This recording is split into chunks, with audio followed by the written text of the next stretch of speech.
Welcome back to another podcast. This is podcast number 19, and today's guest is Trevor Merralls.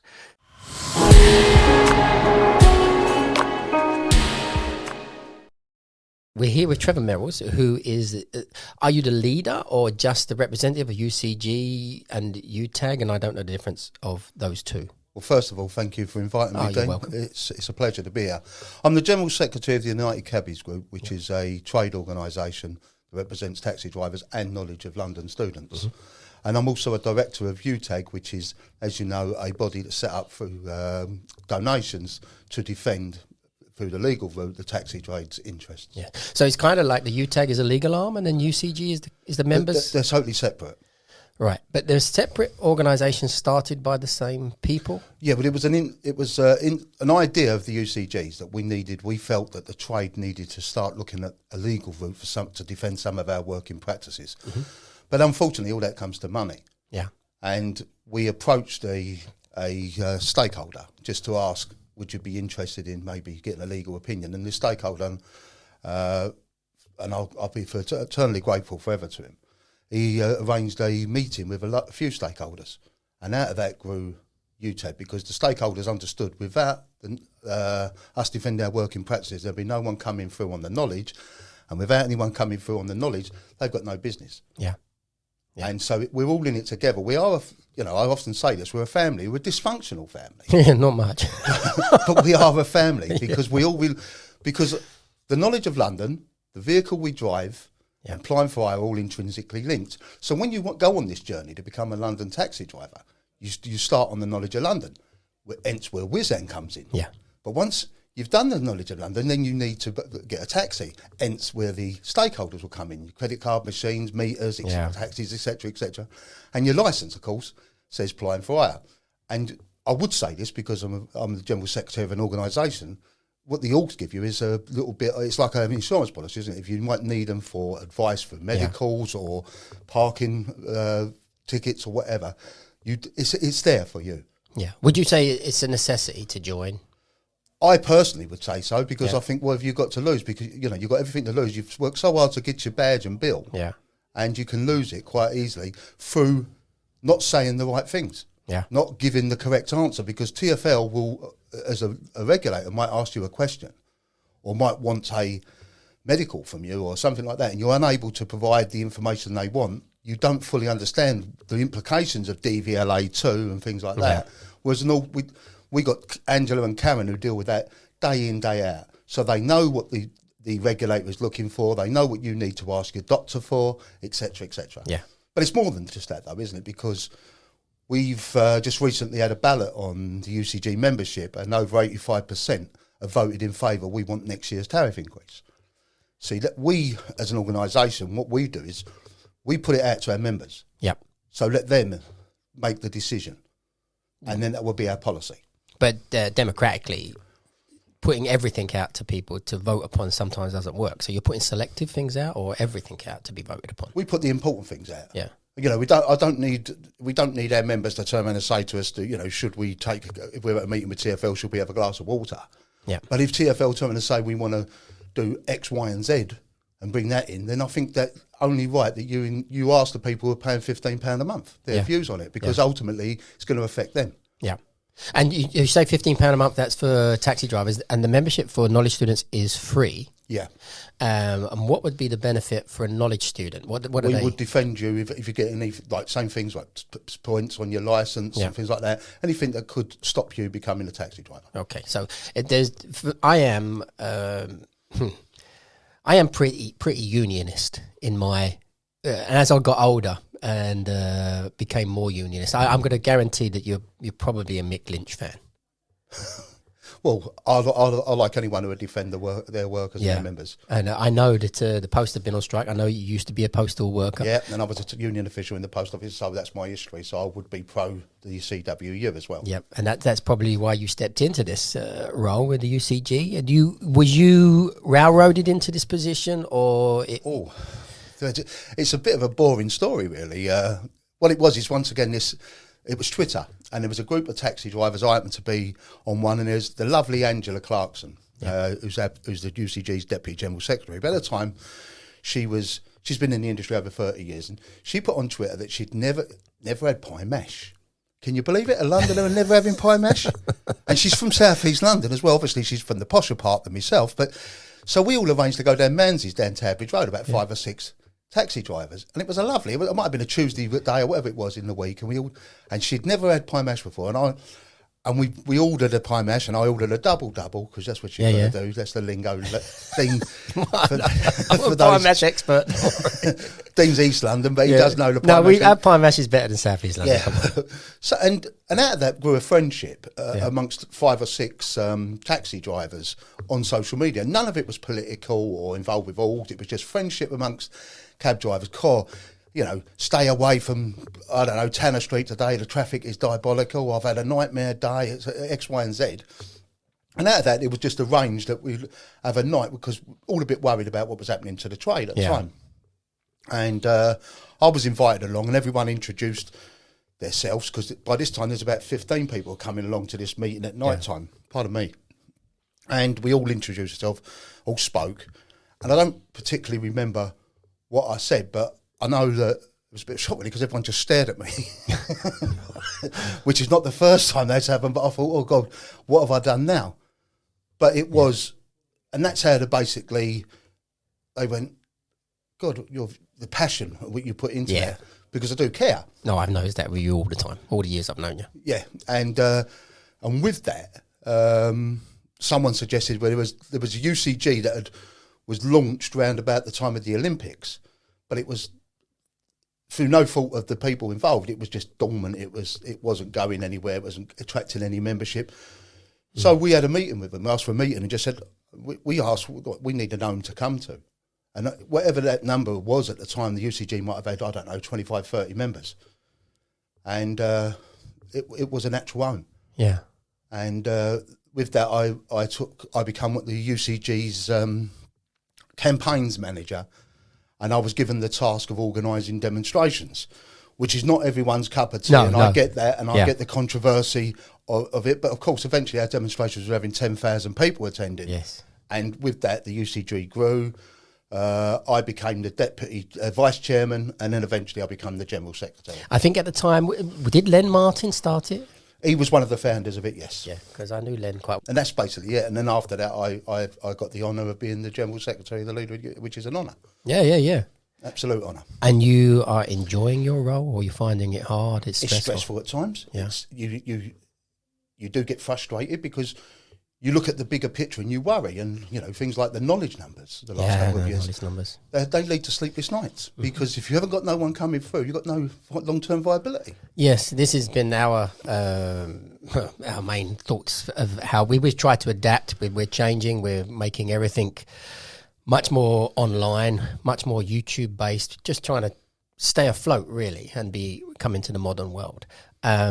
There are changes coming which you are aware of because you've had the meeting with them, and I'm aware of. I'm not sure how much we're allowed to speak about them. Personally, let's go back to the protest thing, because I quite like that idea, and I quite like to debate that one.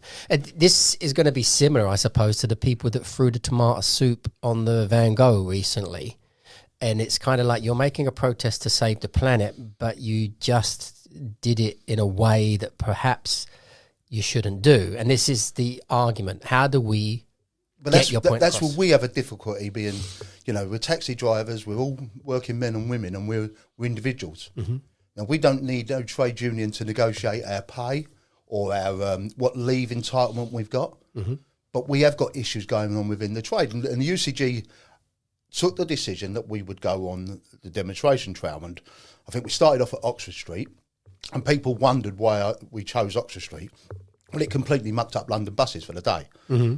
So you could say that was a bit immature. But you was targeting TfL. Yeah. You was targeting TfL at the time. So the demonstrations, they continue to grow. But because of the size of them, and we're all sitting around in 3 ton of metal, the police, you're blocking the entire London, Yeah. And so the police then started using government measures against us. So I was asked to turn up at Scotland Yard, where I was issued with a Section 11.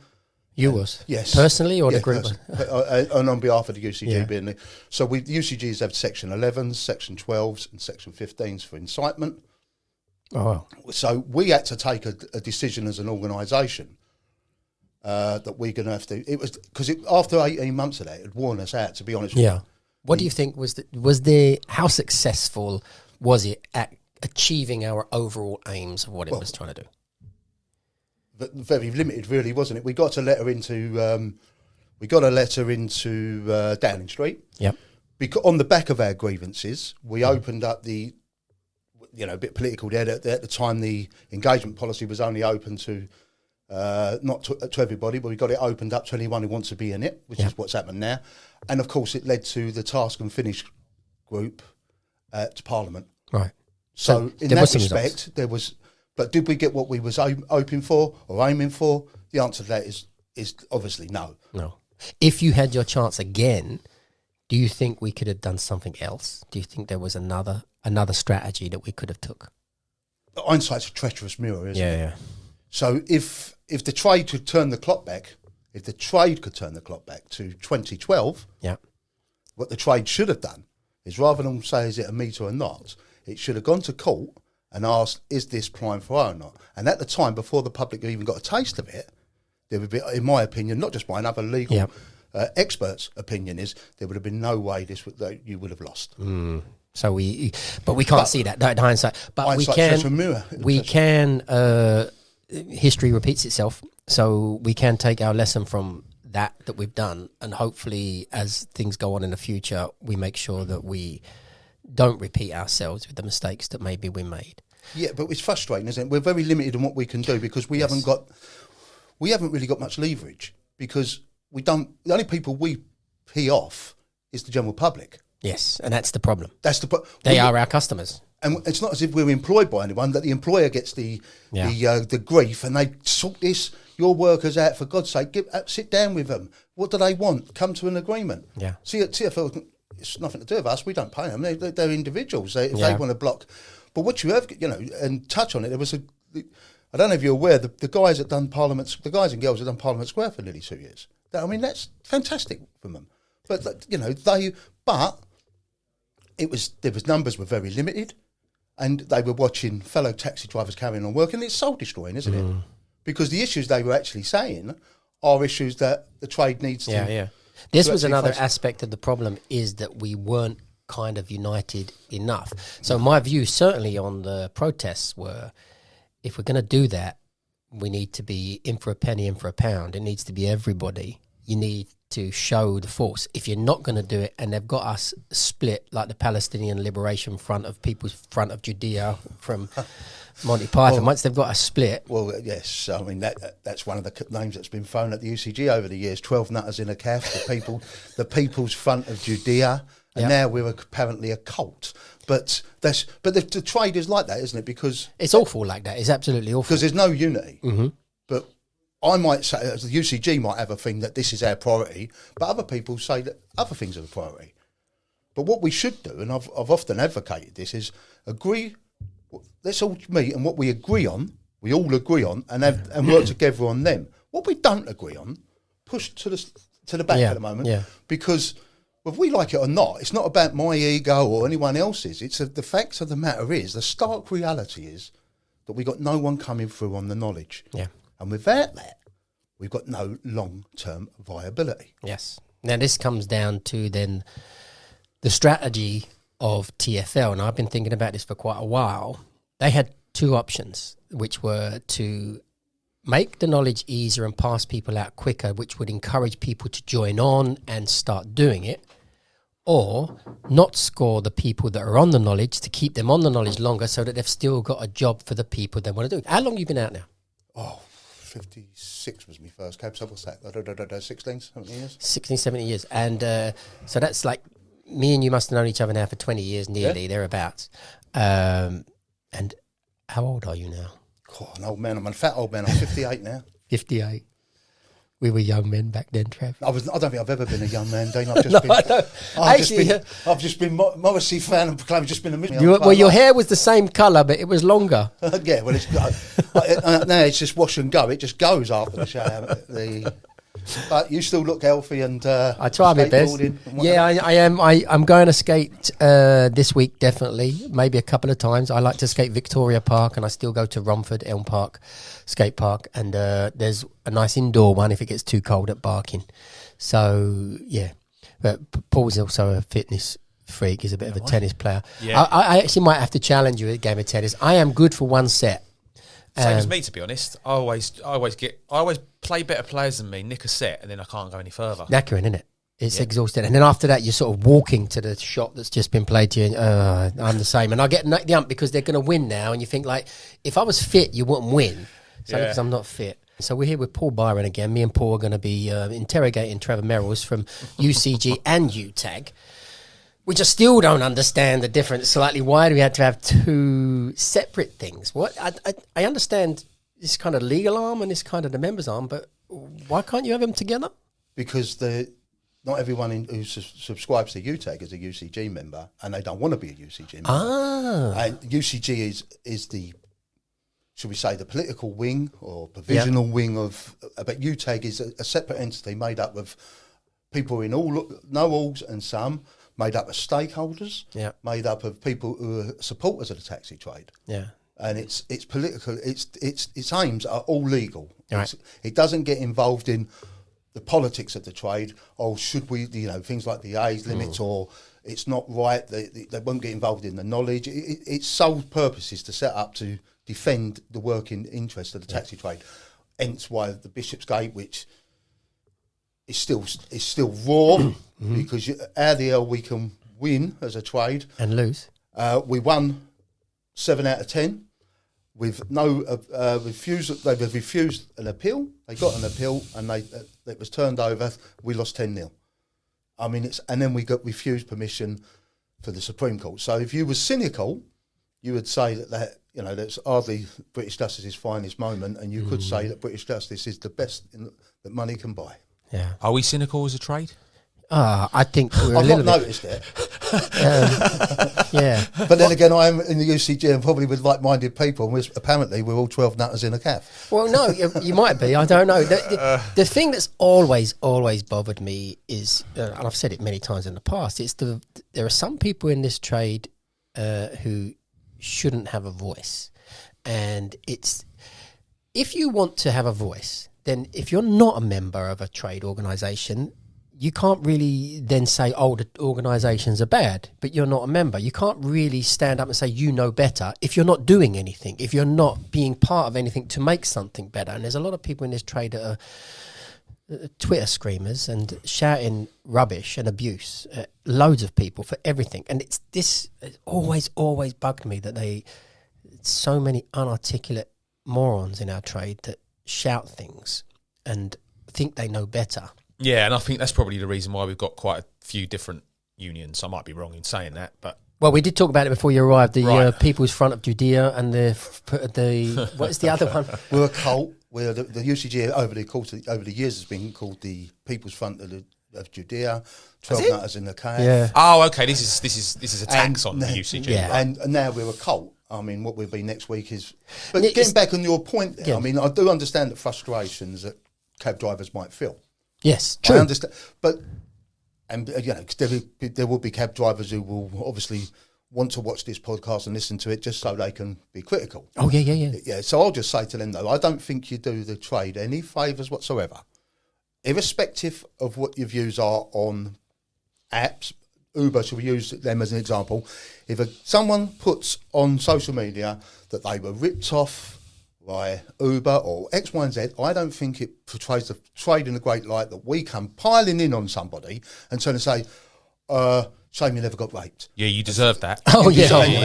And you'll use them again. You'll use them again. And because I think that's not going to encourage... Because I've got a daughter, that's not going to, if someone says to my daughter, raped, that's not going to encourage me to say to her, you make sure you use a back cab in the future. Yeah. It would encourage me, and I'm sorry, this might offend a lot of people, it would encourage me if I wasn't associated with the trade, is use anybody but them. Yes. And that's human nature, that's the reality. So I get your frustrations, because I'm frustrated as much as anybody, but it's just not nice behaviour. It's moronic. It's completely moronic. If people want to use Uber and then complain afterwards, they've learnt their lesson. Yeah. right? For us to come in and to make them feel 100 times or insult them, it's not our business. Let those who want to, let Uber defend their own practices, those Uber supporters defend it. We don't have to do nothing. Stand above it. Yeah. Stand above it. It's not our business. Don't have to do that. You could even argue it's a conspiracy theory, because if I was Uber, you'd think to yourself, I know a strategy. Let's pretend we're black cab drivers. I think there is an element of that and let's slag off these people who are using Uber. I think there's an element of that. I do think that. But some accounts I know are taxi accounts because I have them on me. Yeah. So I know some of the choice things they've said. So I do know that they are genuine, but I just feel that sometimes we say we're the gold standard, and we are. We do go through the knowledge process, which is the toughest topographical test in the world. By far. And then we get our badge, and it's like we have this switch go off in our head that we become the most obnoxious people you could find. And then we wonder why no one got any sympathy for us. Yeah. Well, the reason for that is, mate, because last week on Twitter, totally unreserved, I got a load of taxi drivers all screaming at me because I innocently called an Addison Lee a taxi. Yeah. You know, because I don't live in London, so I didn't realise that outside London we call taxis and private minicabs one and the same word. Yes. But I've had 3,000 cab drivers insulting me 24/7, and I'm sorry, I don't, you know. So that's an extreme case, isn't it? But the trade has got some issues. The trade has got a PR issue, a failing. But But we are up against companies that can go and lend millions upon millions. How do we get a positive spin on ours? We have got taxi PR who do sterling work. Yeah. But we should look to maybe put more street advertising out on the bus stops, etc., etc. You know, our vice chair Tommy yesterday was behind a bus, and he saw this advert for ex-forces. Forces Employment, it was called. Yeah. And then he asked, you know, why don't we encourage them to do the knowledge? Mm-hmm. Why don't we go into these default ex-servicemen and saying, do you want to do the knowledge of London? They used to, Trevor. Yeah. They used to do that. There was even the Hague House used to have a fund to give them the money. The money, they would contact the schools and say, we will fund their study. So I don't know if they're not doing it anymore. Trevor, what's your thoughts on the length of time that people have to take to do the knowledge these days? I mean, 17 years ago, how long did it take you, for instance? Oh, well, I wasn't the best case, really, scenario. Oh, you weren't bad. I did tell you several times to give it up, but... Yeah, but no, I look, a lot of it, Dean would know because he runs a school. Yeah. Right, so you would know that are some of the questions relevant they're asking? So at the meeting we had last week, or the week before, they were talking about maybe stop these obscure points that you've got no chance. But what we want to do is finding the happy medium, isn't it? We've got to keep the standards. Yes, agree with that. So by keeping the standards, can we keep the standards and reduce the time it takes? Yes. The proof of that pudding will be in the eating. Do we need to go along to an examiner and we've all been there, you know, that they'll open a drawer and go, where's that, and then quickly put it back in. You've got no chance that day of scoring. Mm-hmm. You've got no chance of... So that perhaps them sort of customs and practices, but we also do need to keep... It's such a difficult... Look, I get it that people will say they have a quicker knowledge, but then the other side of that is, but we want to maintain the standards. Yes, but it's again comes down to PR. It's not necessarily... We can say quicker. We was choosing words, I think, at some stage. We were trying to put it across as not being watered down. But anytime you try and make a change to the knowledge and you try and put it out there, everyone's saying you're trying to the watered down thing comes out. You're watering it down. You're watering it down. You're watering it down. Yeah. Whereas Dean's trying to put it across in a way where you can cut certain things to still maintain the standard, but they don't want to listen to that. All they're hearing is, well, Dean's got a school. Paul's got a fleet. They want more bums on seats. That's how That's how they see it. Yeah. But they're not seeing the survival of the knowledge. We want it to be seen as we need to make it more dynamic so that we can get more people interested in doing the knowledge and maintain the numbers of the fleet. That's how we wanted to put it across, but everyone takes it the wrong way. So this is why we need people like yourself to say, that's a lack of communication, isn't it? I mean, because no one's interested in communicating it. That's the problem. And I hope this doesn't come across as a criticism, but I think it might have been about a year ago. Wizan done was it YouTube that there was going to be some changes to the knowledge, and I think it was about the suburban ones. Yes. Yeah. Right. So I'm just thinking. Yeah. And we got inundated. Have you seen this? We knew nothing about it. Right? And it's an yes, I caused the problem. I remember now. Right? Yeah, but it's not. Please say it's not a criticism. So straight away, this is a watering down of knowledge. But when you do some investigations, what ended up being is that over the course of the time, and you would know the exact figures, that these suburban runs have ended up going from whatever number to now a ridiculously, you're duplicating it four times. So all they were doing was taking away the duplication that you don't need. Yes. Now, if that was presented communicated properly to the trade, no one would have then turned and got up and this is a watering down of the trade. So we went along to the. You're right. We went along because another thing, it's not part of political broadcast by the UCG, but we have got a lot of female members. Yeah, which are it's fantastic. That's great. But the reality is, it's a fantastic. I think the taxi trade, the job is a fantastic job anyway. But if you're a lady who's got kids at school, it's a fantastic trade. Yeah, we need to get them involved more. You could, and there's a market there, where, that we're missing out on. But Karen, who's our chair, she went along to a couple of knowledge schools just to watch what they were doing, because we were in all these things that and are watering down in the knowledge. And then we went to the presentation. We were surprised that it wasn't as extreme that we were fearful of. Yeah. Right? But the testing that pudding is going to be the eating, isn't it? And I believe, and in my opinion, that all the time we allow this sort of blurring, that people can work exactly the same as us without having to do the knowledge via app technology, then you're not going to encourage people to do the knowledge, because you can do the same job as me in 6 weeks paying for £300. Yes. That's the issue that needs to be addressed. But the thing is, Trevor, we've been in this situation now for what, 9 years? Have Uber been in town? 8 years, 9 years? Uber were licensed in 2012, so 10 years. 10 years, right? So all that time's gone by, and they're still here. We're not going to get rid of them. They're not going anywhere. They're not going to change the licensing. I know we're in court and we're trying, and I absolutely support it. But we got to be looking at how we react rather than we try and the court cases and stuff like that. How are we gonna do this rather than trying to take them to court? What other ways can we deal with this situation? By being better at what we do. Yes, that's what I'm saying. But but how good we can only be. We are the best anyway. We are. How do we get much better? Because there's a couple of things, they're undercutting us all the time, so we can't compete with them on. No, we never want to do that, and we never want to. No. I mean, I will come on to, because I don't want to deviate, because I want to answer the specific point, but then we can come on to about the vehicle, which is a lovely vehicle, but the price of it, But if you take, no one's looking to get Uber banned, because we've had minicabs in London for years. They've been licensed for a number of years now. No one's looking for them to get banned, but if they work, taxis are, as we all know, and people out there studying away want to become taxi drivers, and when they get that licence and they get their badge and bill, it says licence to apply for hire, which is the immediate hire and all market. London. And all London. All London, but it's an immediate, apply for hire is the immediate market, and minicabs, as they were traditionally known, always worked in the booking market. So the reason they didn't have to have the same topographical knowledge as us is they tend to say, because I've got time to pre-plan their route, etc.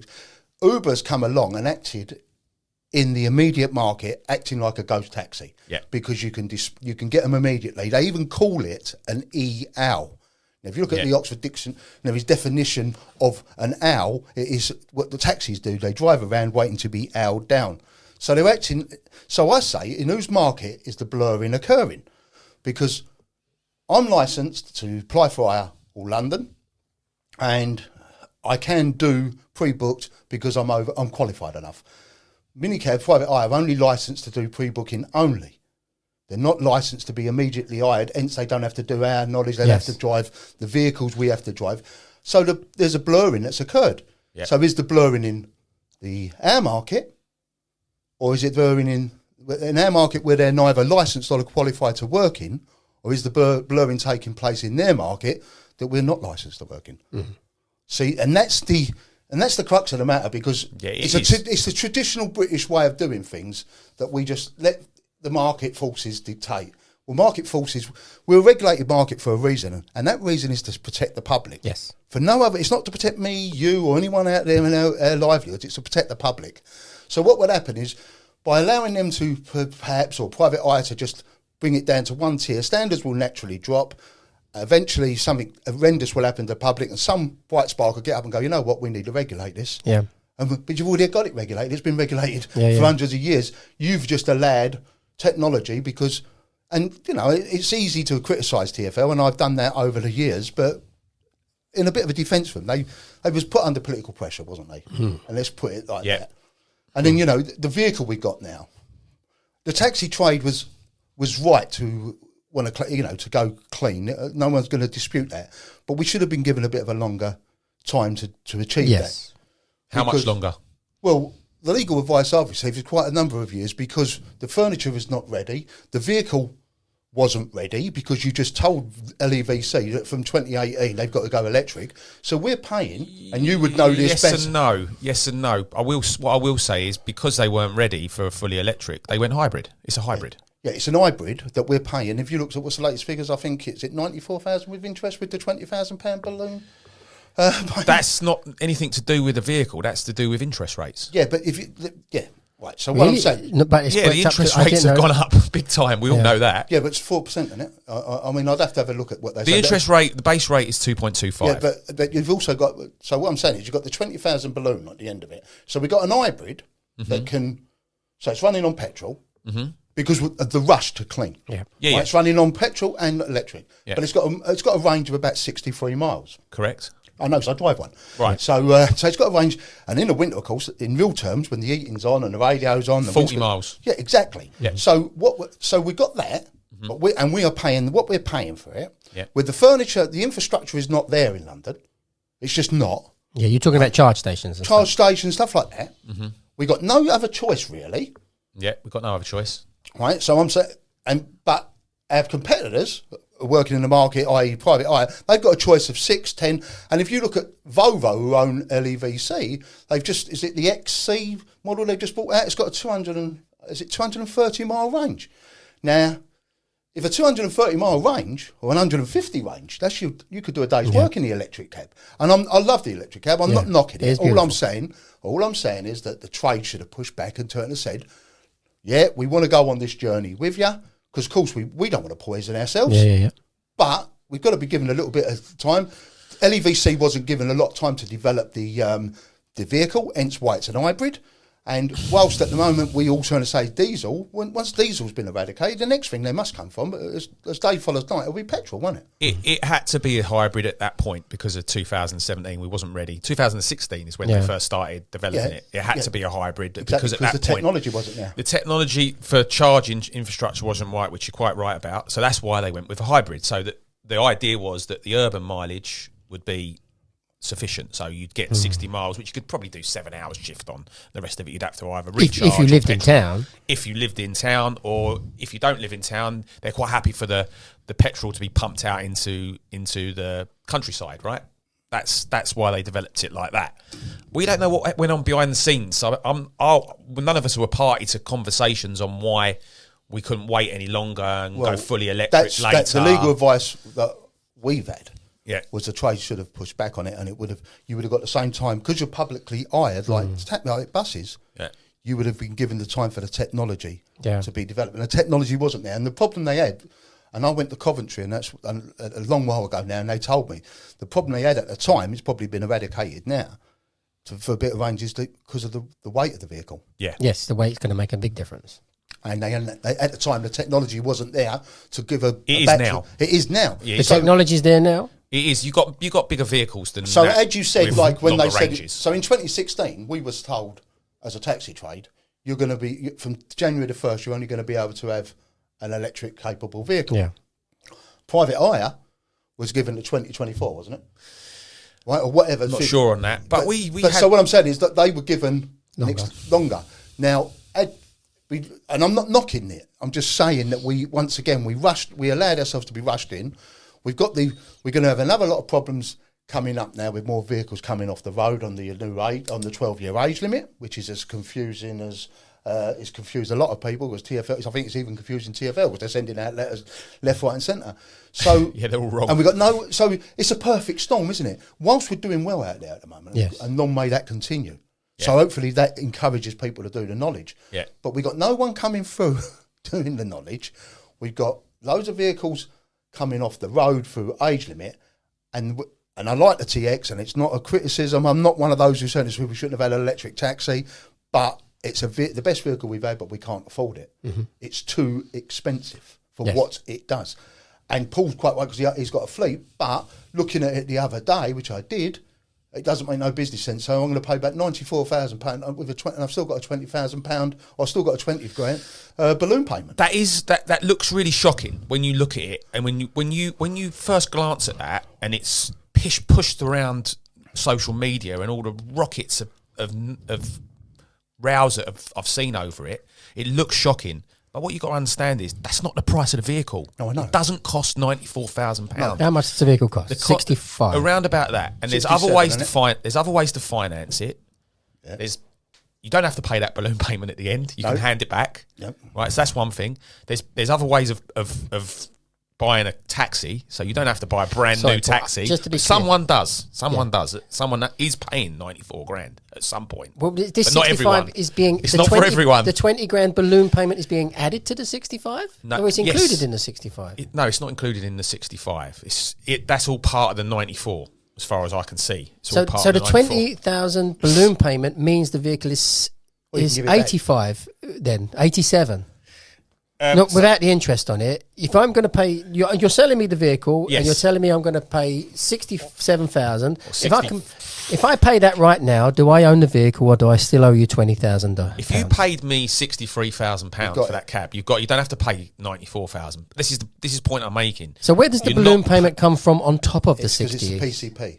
Or it's a PCP if you buy it on a balloon. If you buy it on a HP, that's a completely different deal. Sorry, PCP means nothing to me. Lease. Personal contract purchase. Okay. So it's like a lease, what Trevor said. Like at the end of it, you can either hand it back, don't pay that balloon, so you don't go up to the 94 grand, and someone else starts buying it again. I'm still confused. So if I'm confused, someone else is going to be confused. If the vehicle is priced to buy off the showroom at £67,000. Yeah, roughly. Right, I buy that, and I buy it on a loan. Yeah. Then all I've got is that plus interest. Yes. All right. Where does the balloon payment get added to that? I don't understand. So at the end of the term, 5 years, because they do it over 5 years normally. Yep. At the end of the term, you get a choice. You can either pay the guaranteed future value of the vehicle, which will be around about £21,000, right?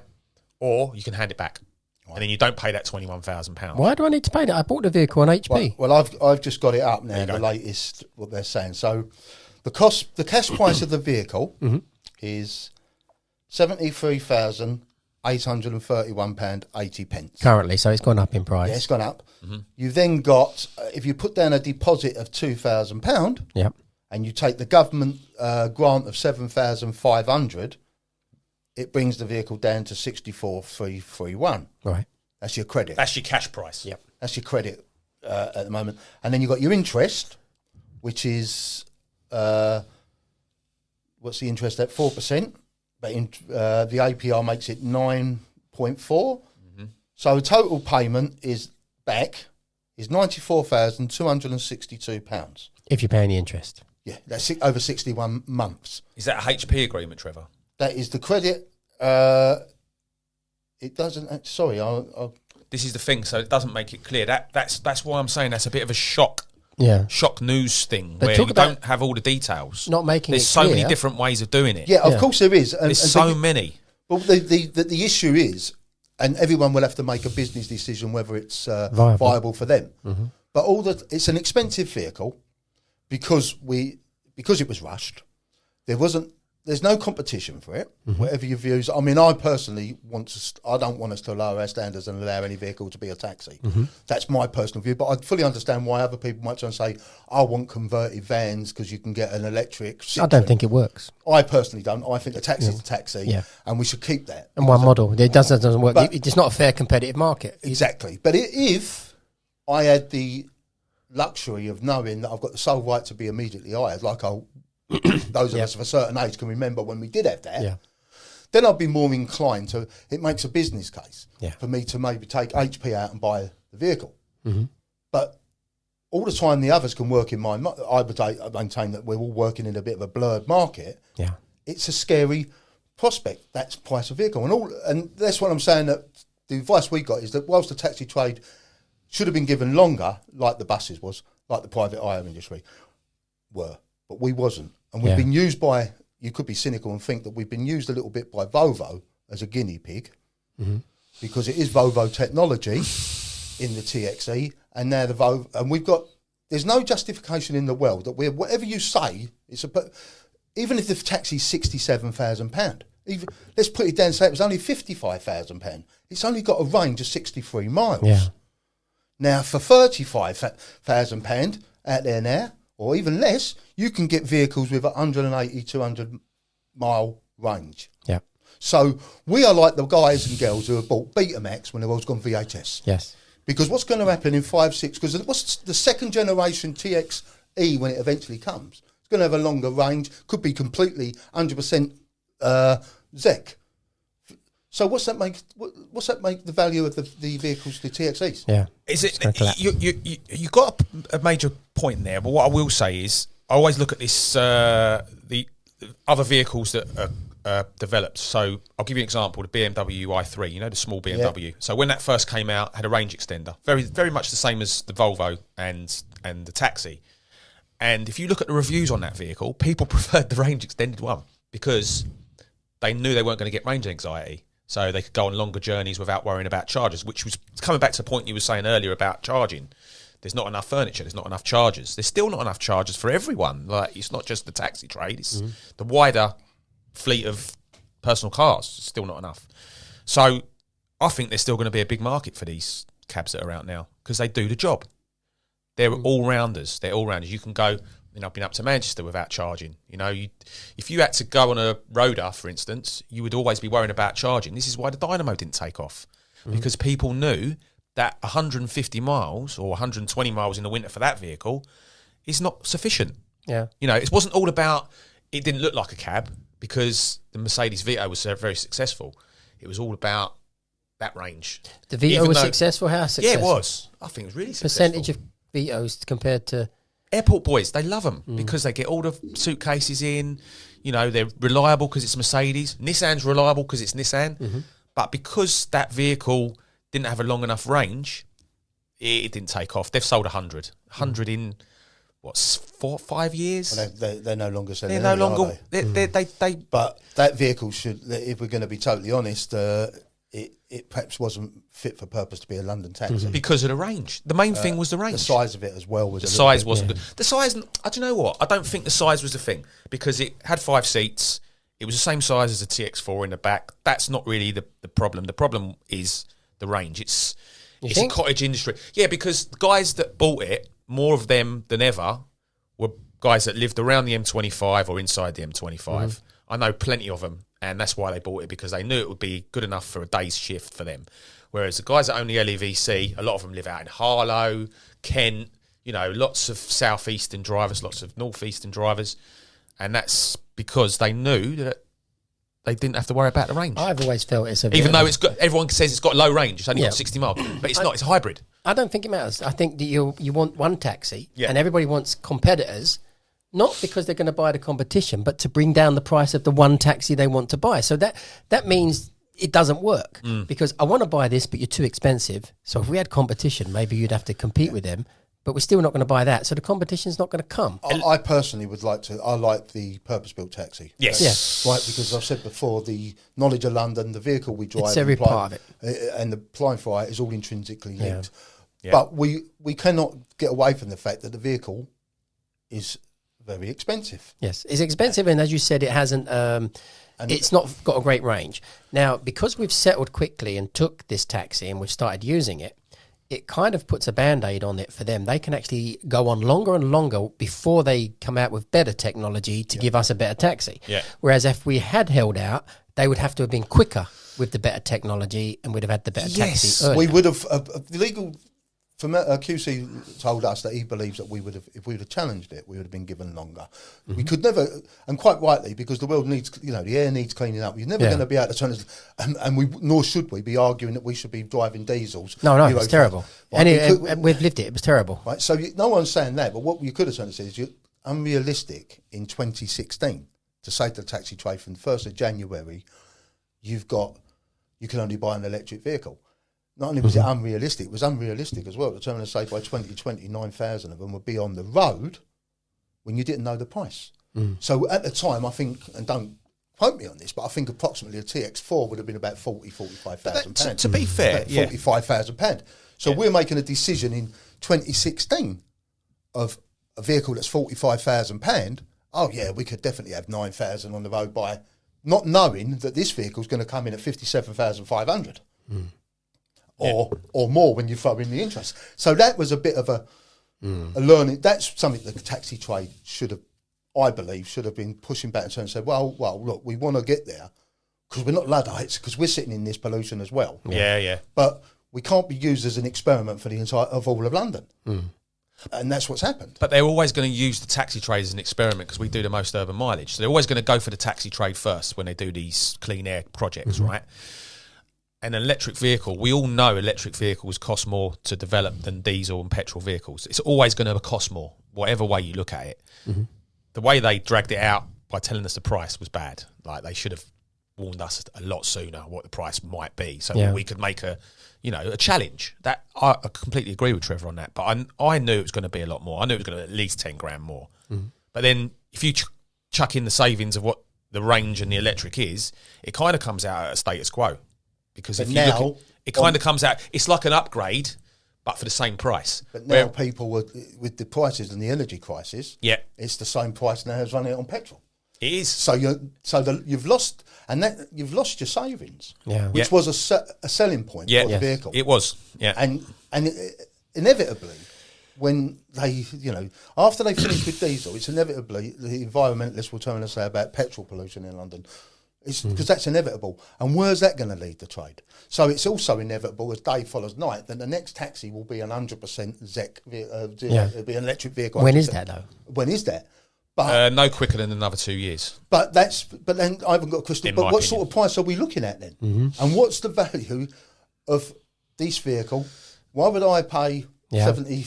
And this is why, Trevor, that's got a 60-mile range. Where Paul's got a few more quid than me. He's got a brand new one that does 200 miles. Got a few more quid than anyone he has. And then not only has he got, then you have got luxury of I can take a Manchester, a Roda, and I can charge up when I'm in a Shell garage or a BP garage when I'm in Manchester after I've dropped them off. This is why this cab we've got now will have longevity, because the next cab will be fully electric and it will have a limit.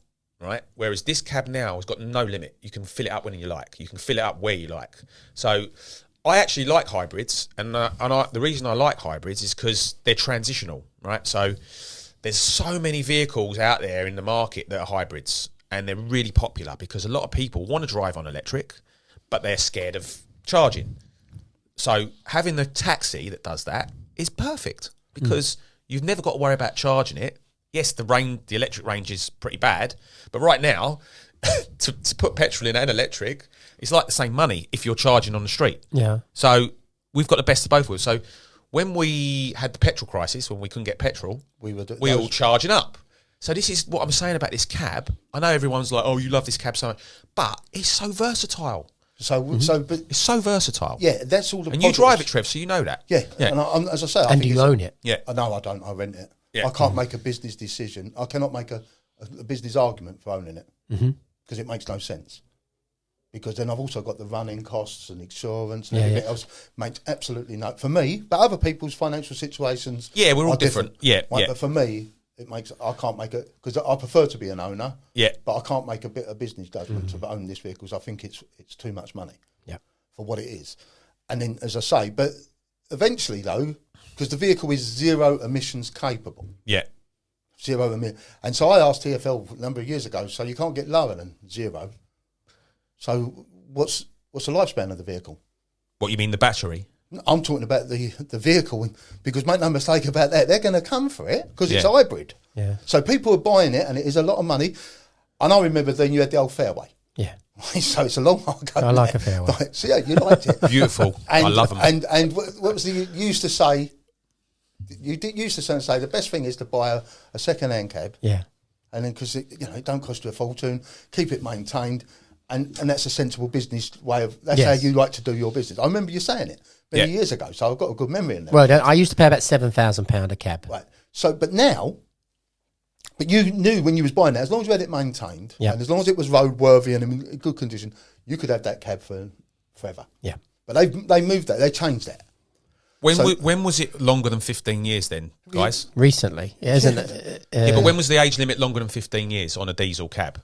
It was forever. There was no limit. There was no limit. When did it change to 15 years? Well, I think it must be, don't quote me on this, it must have been about 2016, 2017, mustn't it? No. Oh, that was a different change. That changed twice. No, you're going back even further. I could be 15, 20 years. You'd have to look it up to find out. Yeah, I'd have to, on the top of my head. But what I'm saying is you'd buy a taxi, and as long as it was roadworthy, you had it serviced, you could have that taxi. Because a lot of people... Is that why the overhauls were really strict in them days? Yes, yeah. Because they had to make sure that they were... Well, the overalls should have been strict because we're publicly hired vehicles. Yeah. But they should still be strict, in my opinion. Yeah, and no one's saying... No, now someone's earning money out of everything in a different way. The way that money was earned back then, it wasn't earned, basically. But so the point I was going to try to make is that you could buy a TXE second-hand, because most people are not going to have the 20,000 balloon payment. Yeah. But it's okay, though, because forget the fact that I'm paying whatever it is I've paid you back over 5 years, you can have the vehicle back.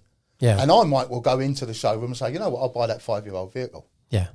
But the goalpost could be moved whilst I'm paying, because they still want 32, 34, whatever they want for the 5-year-old vehicle. And during the course of the term that I've got on HP, the goalpost could be moved, and that vehicle might only ever... Not saying it would. Lifespan. The lifespan would be reduced.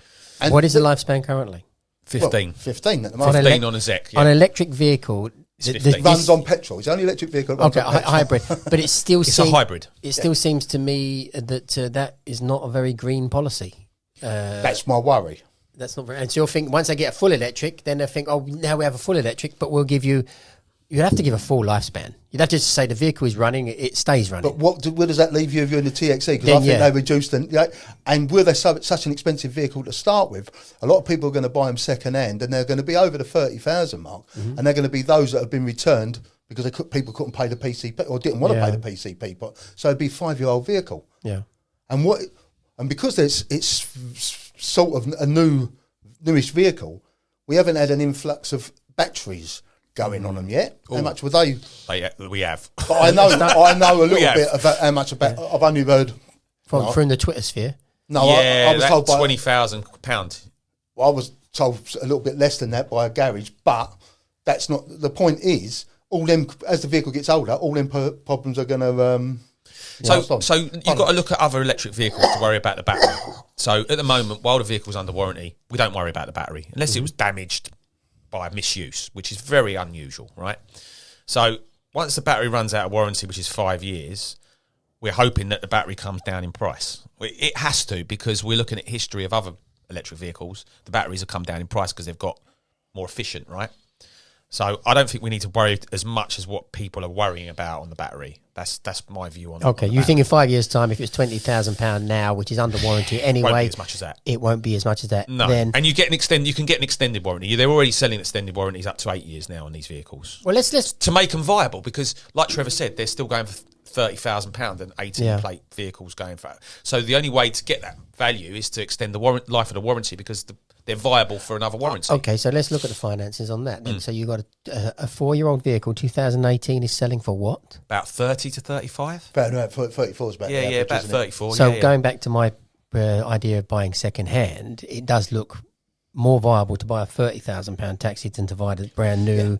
And but you tie yourself into an HP agreement because 30,000, not everyone's got 30,000 straight. So when you was paying 5,000 or 6,000 for a vehicle, you might be able to pay that cash. Yes, there always was. I always bought it outright. 30, 34,000. You got a little bit more difficulty. So then you take that, and then all of a sudden, I'm not saying it would, but if the goalposts are moved again because it also runs on petrol, that all of a sudden it's a 5-year-old vehicle. You're leapt into a 5-year maybe HP agreement. That's bringing the vehicle up to 10 years. And by the way, when you finished it, it's only got 2, or it might only have 2 years left. Yeah. It's who's going to want to go and pay That's the question. And I mean, that's where we're in a flux. But I'm not anti-TXE. Have we changed much, though? This is my question. So you're saying all that, and you're right in what you're saying. But are we still any different from where we was? So where we was $2 to $3 grand a plate when it was diesel. It was fully diesel, $2 to $3 grand a plate. Per year. It's still the same. It's still no different because there's still plenty of diesels out there. There's still 9,000 diesels. Oh, if you want to buy the diesels in the fleet, yeah. So you still buy the diesels per year at £2,000 to £3,000 a plate. Yeah. Or if you want a semi-electric hybrid, you buy one with 12 years or 10 years plate, which is going to cost you 25 to 30 grand next year. So it's about the same.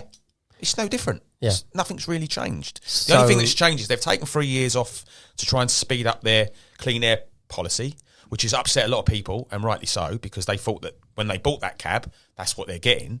But it's done, and when they did it, they offered the opportunity for the whole trade, whether the whole trade got it is another matter, I'm not sure on that, to do a scrappage scheme. Yeah. Or would they call it a decommissioning scheme? Yeah. So they was all offered a decommissioning scheme, and they had a lot of money, where they was offered £10,000. I took a couple of these. We got £10,000, and and that's for the plate. So you hand the plate back to TfL, and they give you £10,000, and then you can do what you want with the cab. So you can't fly for hire, can't be, but you can sell it London. to another region. Mm-hmm. We got 4 for one and 3 for another.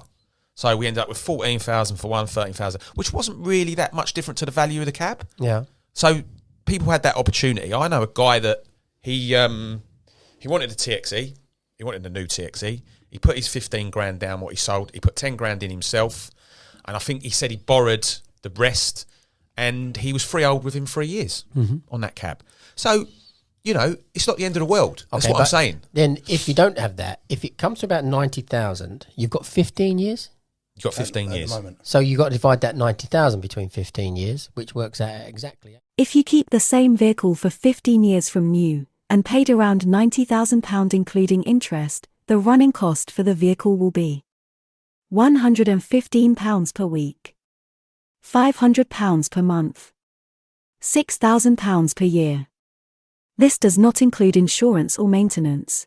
But I think it epitomises the bigger problems the trade's got. So if you take the vehicle, and Paul's quite right about you could do the scrappage scheme. Yeah. But if you look at the demographics of the age of the taxi drivers, a lot of them in their mid to late 50s did not want to scrap their vehicle that they've still got to then take on that level of debt, because their idea was, as I reach past 62, 63, I want to work less, not more. And also, so that's the problem with the trade. We got no one coming through to take their place.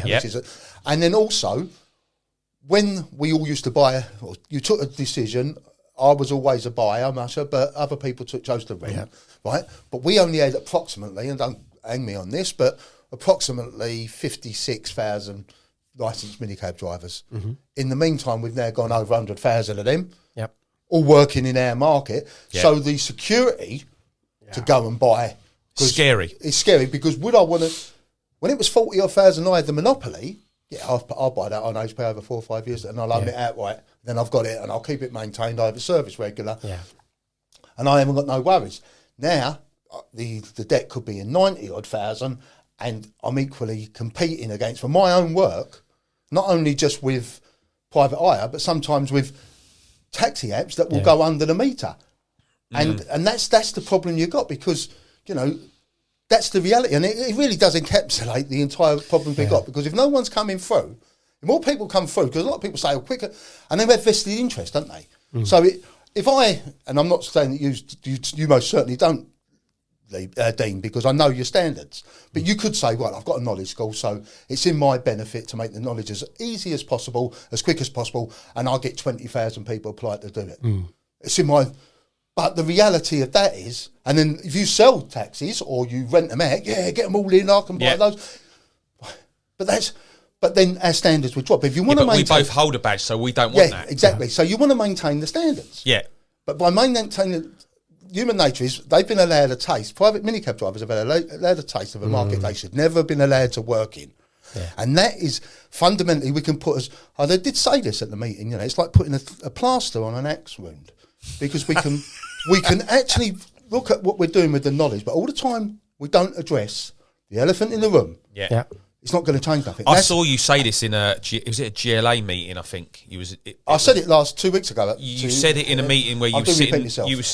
Yeah, but you got to. That's your job. But you were sitting with Steve McNamara and before the GLA and Grant Davis, Mickey Walker. It was Mickey Walker, and they were sort of quite passive, and they were addressing points and stuff. But you just said elephant in the room, and they were really shocked. But what you're saying was 100% right. And